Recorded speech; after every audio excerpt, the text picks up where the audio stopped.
কেৱল তেওঁৰ কোৱা কথা আৰু আদেশ অনুসৰিহে এইফালে আহিব খিলজীয়ে তেওঁক নহয় মহাৰাজ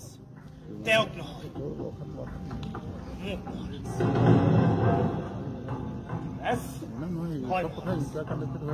মই হম খিলজীৰ বাবে আপুনি ভবা সেই মানুহ কথা দিলো মহাৰাজ স্বদেশৰ কাৰণে মুছলমান ধৰ্ম লৈ হলেও মই মোৰ স্বদেশক শতৰু কাহিনীবলৈ নিদিওঁ ময়ে হৈ থাকিম শতৰু ধৰ্ম কেৱল মোৰ আচৰণতে থাকিব মোৰ দেহ তেজ আৰু আত্মাৰ পৰা মোৰ স্বদেশ কামৰূপখন জানো কোনোবাই কাঢ়ি নিব পাৰিব মহাৰাজ এই কামৰূপ বচাবলৈ মোৰ মহাৰাজা ধীৰাজৰ কল্পনা সঁচা কৰিবলৈ মই নিজকে বলিদান দিবলৈ সাজু মহাৰাজ আপুনি মোক আদেশ কৰক ইমান সহজ নহয় ইমান সহজ নহয়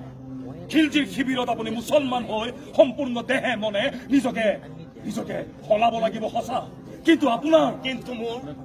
কিন্তু মোৰ স্বদেশ স্বজাতি আৰু স্বধৰ্ম পাহৰিব নালাগিব নহয় এয়াতো মোৰ কাৰণে তেনেই সহজ মহাৰাজ বিপদ কিন্তু আপোনাৰ বিপদ মোৰ কোলাৰ কেঁচুৱা পিঠিৰ বোজা হৈ থাকিব বিপদক কোলাৰ কেঁচুৱাৰ দৰে নিচুকাম পিঠিৰ বোজাৰ দৰে কঢ়িয়াম মহাৰাজ এক মুহূৰ্তৰ বাবে ইফাল হলে ইফাল আৰু সিফাল দুয়োফালে মই সচেতন আৰু সক্ৰিয় হৈ থাকিম মহাৰাজ ইফালে মোৰ শত্ৰু সিফালে মোৰ দেশ কিন্তু ধৰ্ম যে সলনি হব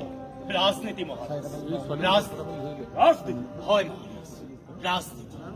ৰাজনীতি আছে কাৰণে ধৰ্ম আছে মহাৰাজ ধৰ্ময়ো ৰাজনীতি এৰি নচলে নহলে দেখোন দেশ প্ৰদেশ শাসন প্ৰশাসন একোৱেই নাথাকিব